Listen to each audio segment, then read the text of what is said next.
Alors, on va donc voir comment faire de la vectorisation dans Illustrator en ayant l'image ouverte en même temps dans Photoshop. Donc, on va contrôler vraiment ce qui est vectorisé dans Illustrator. On va le contrôler par l'extérieur en travaillant l'image dans Photoshop en même temps. Ce qui est vraiment très intéressant.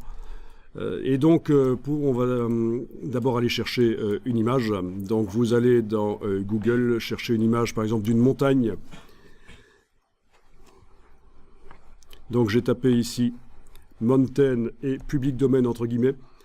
Alors, quand il s'agit de vectorisation, la définition de l'image n'a pas une importance énorme. On peut démarrer d'images qui sont faiblardes au niveau du nombre de pixels, puisqu'il s'agit en fait de les transformer en vecteurs de toute façon. Donc inutile de commencer à chercher des images avec beaucoup de pixels.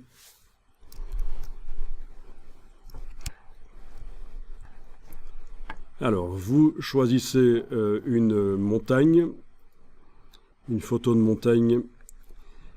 Évidemment, pour vectoriser des choses, pour obtenir du graphisme intéressant dans Illustrator, il faut démarrer d'images qui montrent des objets, des sujets avec des ombres et des lumières sur eux. C'est l'idéal. Plus vous aurez des sujets avec la lumière qui frappe l'objet, le sujet et qui crée des ombres, mieux ce sera évidemment pour en faire un graphisme. Bon. Alors, ce serait peut-être pas mal de démarrer avec l'image d'une montagne qui contient du ciel, en fait. Hein. Oui, une montagne avec du ciel visible, parce qu'on va devoir à un certain moment supprimer le ciel.